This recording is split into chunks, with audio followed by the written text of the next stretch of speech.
வணக்கம். நம்ம இப்ப சங்கரன் கோயில்ல இருந்து கொஞ்ச தூரத்துல இருக்கிற கழுகுமலை அப்படிங்கிற ஒரு ஊர்ல இருக்கோம். இந்த மலை மேல வெட்டுவான் கோயில் அப்படின்னு ஒரு கோயில் இருக்கு.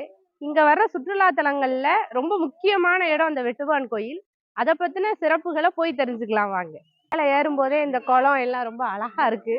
இந்த அழகை பார்த்துக்கிட்டே மேல ஏறலாம். இது வந்து ஒரு புராதன சின்னம், பாதுகாக்கப்பட்ட சின்னம் அப்படிங்கிற விவரம் எழுதியிருக்காங்க. It is protected monument. அதனால இந்த ஒரு 100 மீட்டர் தூரத்துக்கு வந்து வேற எதுவும் செய்யக்கூடாது, வேற கட்டட பணியோ எதுவும் செய்யக்கூடாது, அது சேதமாற மாதிரி எதுவும் செய்யக்கூடாதுன்னு எழுதியிருக்காங்க. இந்த பக்கம் பாத்தீங்கன்னா படி தெரியுது.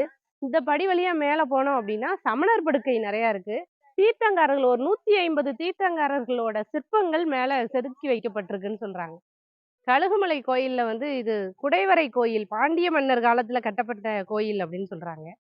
இந்த கோயில்ல கீழ உள்ள குடைவரை கோயில்ல கழுகாசலமூர்த்தி இருக்காரு.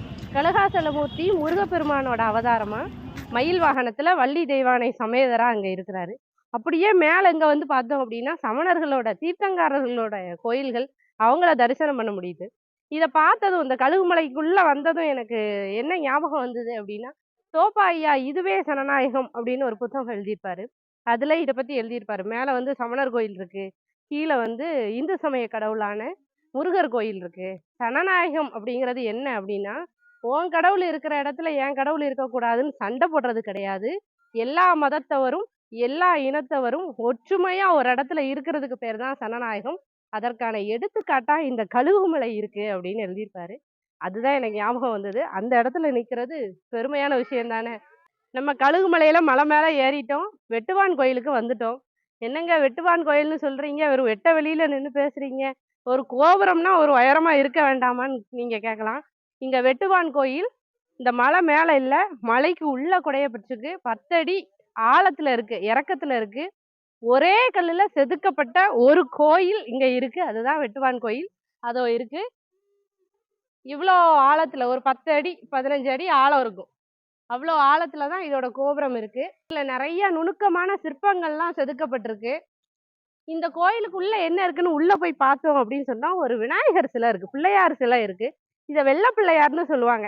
ஏன் வெள்ளை பிள்ளையார்னு சொல்லுவாங்கன்னா, பிள்ளையார் வெள்ளை கலர்ல இருக்காரான்னு கேட்டா இல்ல, திருநீறு பிள்ளையார் அப்படின்னு சொல்லுவாங்க. அது நிறைய திருநீர் இருக்கிறதுனால அது கூப்பிடும் போதே வெள்ளை பிள்ளையார் கோயில்னு சொல்லுவாங்க. அந்த வெட்டுவான் கோயில அங்க போய் பார்ப்போம். ஒரே கல்லுல செதுக்குவாங்கல்ல, அது ரொம்ப ஆச்சரியமான விஷயம். அது ரொம்ப நுணுக்கமான வேலையும் கூட. தஞ்சாவூர்ல மேல கோபுரத்தோட உச்சிய வந்து ஒரே கல்ல செதுக்கப்பட்டது நம்ம கேள்விப்பட்டிருப்போம், ஆச்சரியப்பட்டிருப்போம். ஆனா இங்க ஒரே கல்லுல, ஒரே பாறையில ஒரு கோயிலே செதுக்கப்பட்டிருக்கு அப்படிங்கிறது ரொம்ப ஆச்சரியமான விஷயம். அதை கண்டிப்பா நம்ம பார்க்கணும். இதுதான் அந்த வெள்ள பிள்ளையார் கோயில், வெட்டுவான் கோயில்ல உள்ள இருக்க பிள்ளையார் கோயில். இதுதான். ஒரு விளக்கு மட்டும் தெரியுது, பூட்டியிருக்காங்க. இங்க மேல பாத்தீங்கன்னா நிறைய நுணுக்கமான சிற்பங்கள் இருக்கு. பெரும்பாலும் தீர்த்தங்காரர்கள் சிற்பங்கள் இருக்கு, பிரம்மன் சிற்பம் இருக்கு, சிவன் சிற்பம் இருக்கு, முருகர் சிற்பம் இருக்கு அப்படின்னு சொல்றாங்க. சுத்தி நிறைய சிற்பங்கள் இருக்கு.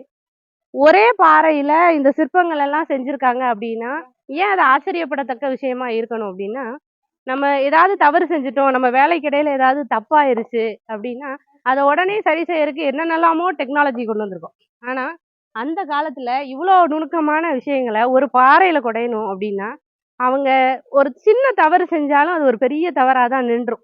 ஆனாலும் கூட அவங்களால இதை செய்ய முடிஞ்சதுக்கு காரணம் என்னவா இருக்கும் அப்படின்னா, என்ன வேலை செய்யணும்னாலும் அதுக்கு முன்னாடி விரதம் இருக்கணும்னு சொல்லுவாங்க, பெரியவங்க சொல்லுவாங்க. ஒண்ணும் இல்ல, சபரிமலை கோயிலுக்கு போறதுக்கு முன்னாடி 48 நாள் விரதம் இருக்குது எதுக்காக? இல்ல ஏதாவது ஒரு வேலை செய்யும் முன்ன அதுக்கு முன்னாடி அதுக்காக ஆயத்தப்படுறதுக்காக விரதம் இருக்குது எதுக்காக அப்படின்னா, எப்போ விரதம் இருக்க ஆரம்பிச்சோமோ அப்ப நம்மள நம்ம கண்ட்ரோல் பண்ணுவோம், நம்ம செய்யற தவறுகள் குறையும் அப்படிங்கிறதுனாலதான் என்ன ஒரு வேலை செய்யும் முன்னாடியும் விரதம் இருந்து செய்யணும் அப்படின்னு சொல்லுவாங்க. இப்ப நம்மகிட்ட இன்ஸ்டன்டா எந்த தப்பும் வராத அளவுக்கு டெக்னாலஜி இருக்க மாதிரி அப்ப இல்ல. அப்ப அவங்க யூஸ் பண்ண டெக்னாலஜி என்ன அப்படின்னா விரதம் இருக்கிறது. விரதம் இருந்து தன்னை தன்வசப்படுத்தி இத்த பெரிய விஷயத்த செஞ்சிருக்காங்க. ஆச்சரியப்படத்தக்க விஷயம். இது தொல்லியல் துறையிட்ட இருக்கு, பாதுகாக்கப்பட்ட சின்னமா இருக்கு. நிக்கிற இந்த இடத்துல நாம் தமிழராய் இருக்க பெருமைப்படணும் அப்படின்னா அந்த பெருமைக்குரிய சான்றா இந்த வெட்டுவான் கோயிலும் உண்டு.